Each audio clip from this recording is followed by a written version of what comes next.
بسم الله الرحمن الرحيم الحمد لله رب العالمين والصلاة والسلام على المبعوث رحمة للعالمين السلام عليكم ورحمة الله وبركاته.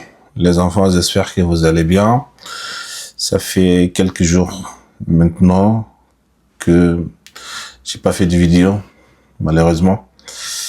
C'est à cause des occupations. Voilà, on était très occupés ces derniers temps.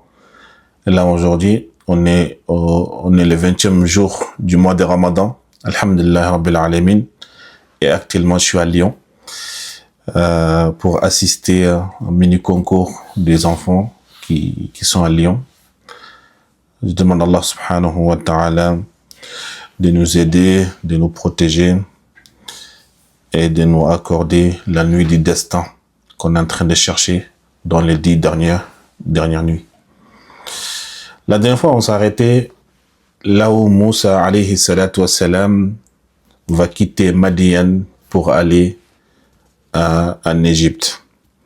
Moussa, avec sa famille, ils vont prendre la route. Ils vont commencer à marcher. La nuit va tomber, il fait noir, il fait froid, et Moussa va perdre le chemin. Moussa va perdre le chemin, et soudainement, Moussa va voir du feu très loin. Et Moussa, alayhi salatu wassalam, va demander à sa famille de rester ici, comme le Coran nous a dit. Allah subhanahu wa ta'ala nous a dit dans Surat Taha, إذ رأى نارا فقال لأهلهم كثوا إني آنست نارا لعلي آتيكم منها بقبس أو أجد على النار هدى. Allah dit, lorsque Moussa vit du feu, il dit à sa famille, restez ici. Je vois du feu de loin, peut-être je vous en trouverai un tison ou je trouverai quelqu'un qui va nous guider. Allah subhanahu wa ta'ala dit, فَلَمَّا أَتَاهَا نُودِيَ يَا مُوسَى. Lorsque Moussa arriva, Allah subhanahu wa ta'ala interpelle. Il dit, Moussa, il l'appelle Moussa. Inni ana rabbuk, fakhla'na alayk, innaka bilwadi al-muqaddasi tuwa. Allah subhanahu wa ta'ala dit, Moussa, je suis ton Seigneur. Enlève tes sandales, car tu es dans la vallée qui est sacrée et qui s'appelle Toua. Wa ana akhtartuka vastami' lima yuha. Moi, Allah, je t'ai choisi. Écoute-moi donc ce que j'ai à te dire. Innani ana Allah, la ilaha illa ana, fa'abudni wa aqimis salata li dhikri. Il a dit, Moussa, écoute, certes, c'est moi Allah. Point de divinité de moi, adore-moi donc et accomplis la prière, la salat, pour les souvenirs de moi. Inna sa'ata atiyatun akadu ukhfiha litujza kullu nafsin bima tas'a. L'heure de jugement dernier va certes arriver. Je les cache à peine pour que chaque âme soit rétribuée selon ses efforts. فلا يصدنك عنها من لا يؤمن بها واتبع هواه فتردى. Que celui qui ne croit pas les jours du jugement dernier et qui suit sa propre passion ne t'en détourne pas du jugement dernier, de ses souvenirs. Sinon, tu périras. وَمَا تِلْكَ بِيَمِينِكَ يَا مُوسَى. Donc, après cette conversation, Allah subhanahu wa ta'ala va pousser Moussa de parler. Allah subhanahu wa ta'ala va ouvrir le dialogue. وَمَا تِلْكَ بِيَمِينِكَ يَا مُوسَى. Et qu'est-ce qu'il y a dans ta main droite, ô Moussa? Là, Moussa va parler, puisque Allah subhanahu wa ta'ala lui a posé une question.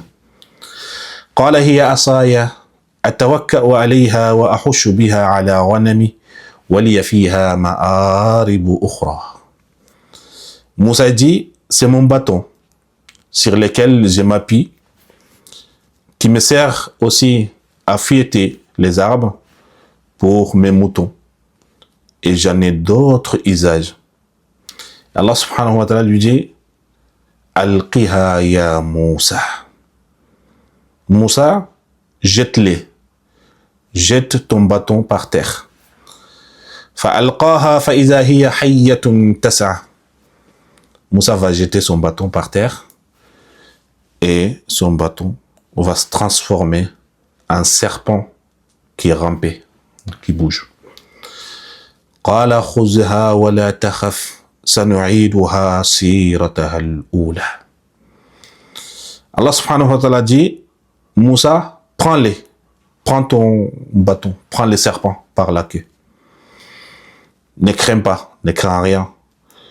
Nous les ramènerons à son premier état, comme il était. Et Moussa va prendre les serpents par la queue et après, ensuite, ça va se transformer en bâton comme il était.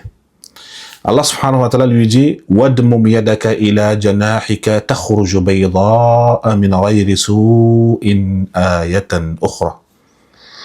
Allah lui demande, Moussa, serre ta main sous ton aisselle et elle en sortira blanche, ta main va sortir blanche, ça en camel, et ça sera là un autre prodige, un autre signe de ma part. لِنُرِيَكَ مِنْ آيَاتِنَا الْكُبْرَى. Pour que moi, Allah, je te montre mes prodiges, mes signes les plus importants. اذهب إلى فرعون إنه طغى. Maintenant, rends-toi auprès de Pharaon, car Pharaon a outrepassé toute limite. Et là, Moussa sallallahu alayhi wa sallam, Moussa alayhi salatu wa sallam, il entend ça, il veut l'assurance, en fait, il veut la force. Là, Moussa va demander à Allah subhanahu wa ta'ala en faveur. قال ربي اشرح لي صدري ويسر لي أمري. Moussa demande à Allah subhanahu wa ta'ala, Seigneur Allah, ouvre-moi ma poitrine et facilite ma mission.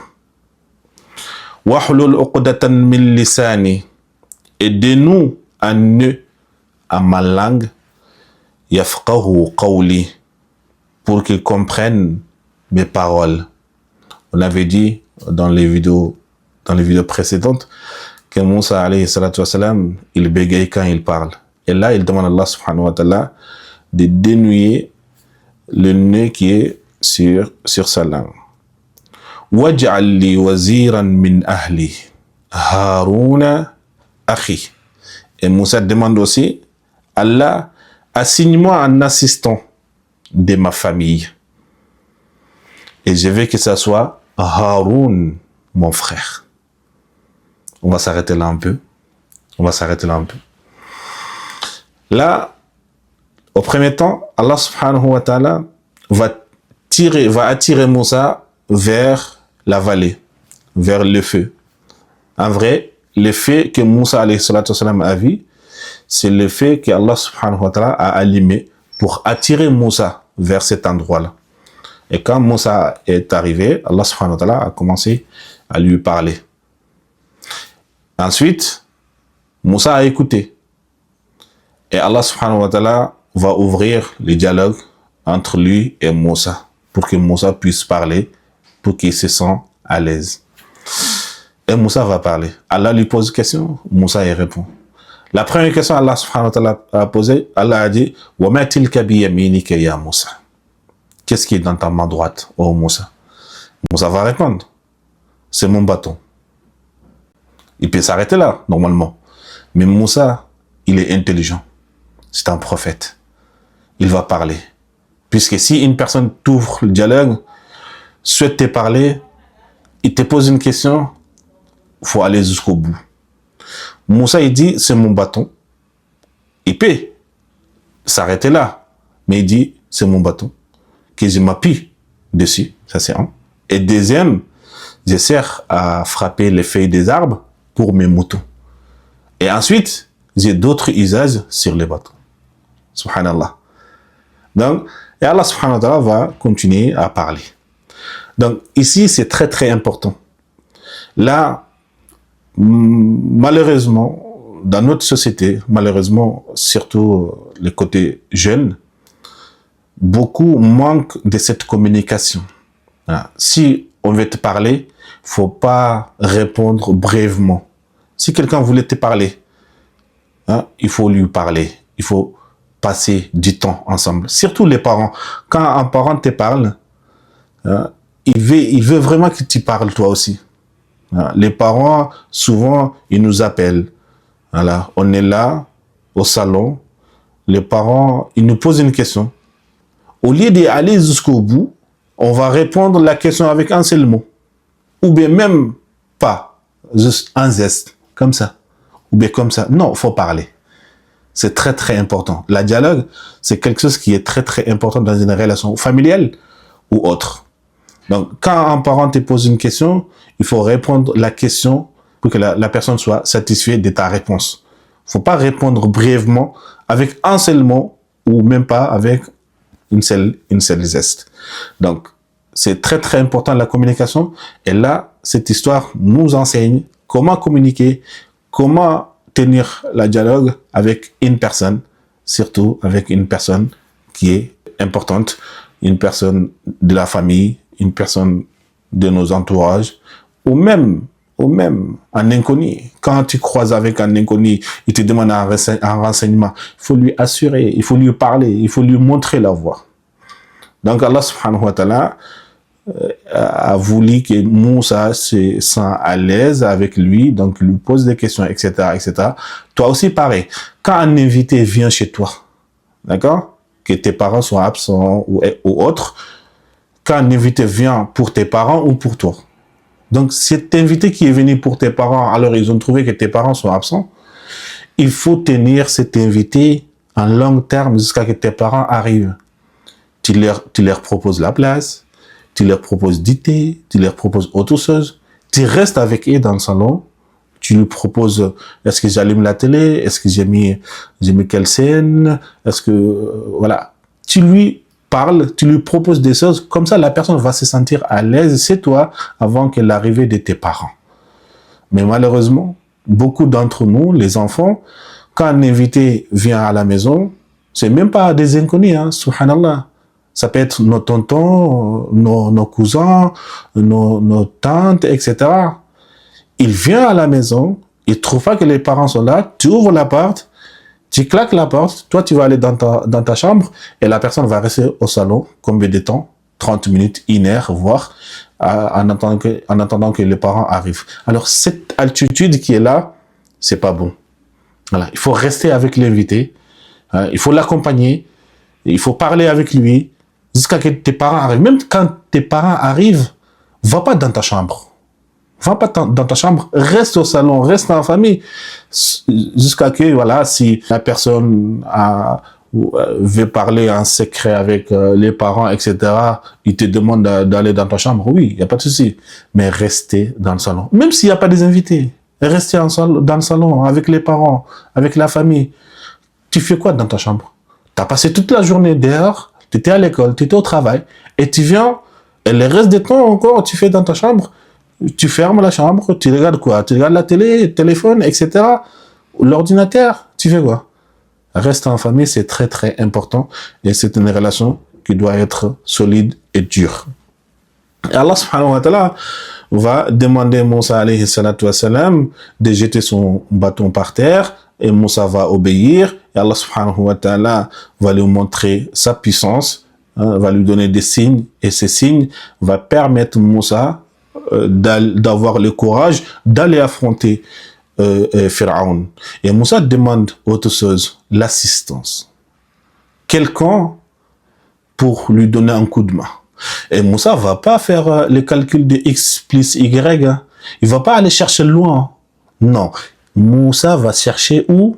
Dans sa famille. Subhanallah. Donc, la prophétie, Moussa demande la prophétie à Allah subhanahu wa ta'ala pour son frère. Subhanallah, pour son frère. Et nous, on fait quoi? Nous, on déteste qui? La première personne que nous détestons, c'est qui? Nos frères, nos cousins, nos tantes, nos cousines, nos oncles. Subhanallah. Alors la famille, ça doit être première position dans notre vie. Première position, la famille d'abord. La famille. La famille. Donc, Moussa va demander qu'Allah subhanahu wa ta'ala lui donne quelqu'un pour l'accompagner. Et cette personne, Moussa a avoué, Haroun, Akhi. Haroun, mon frère. J'aimerais que ça soit lui qui me donne un coup de main. On a même mère, on a même père, subhanallah. Donc, les bonheurs, il faut partager avec les membres de ta famille. En commençant par tes parents, tes frères, tes demi-frères, tes demi-sœurs, tes cousins, la famille. Donc, Allah subhanahu wa ta'ala va accepter la demande de Moussa alayhi salatu wassalam. Et on va s'arrêter là aujourd'hui. Et la prochaine fois, on va essayer de parler qu'est-ce que Allah subhanahu wa ta'ala va dire à Moussa. Va dire à Moussa à la suite pour que Moussa puisse aller affronter Pharaon. Très bien. Alors, les questions du jour aujourd'hui. Première question. L'endroit où Moussa est parti, quand il a dit à sa famille, restez ici, je vois du feu. Donc cet endroit s'appelle comment? Cet endroit s'appelle comment? Et deuxièmement, quand Moussa est arrivé à cet endroit-là, la première chose qu'Allah lui a dit, c'était quoi? C'était quoi la première chose qu'Allah lui a dit? Et troisièmement, j'aimerais que vous me dites les enfants du prophète Mohammed alayhi salatu wassalam, les filles et les garçons du prophète alayhi salatu wassalam. Voici vos 3 questions d'aujourd'hui. Assalamu alaikum wa rahmatullahi wa barakatuh.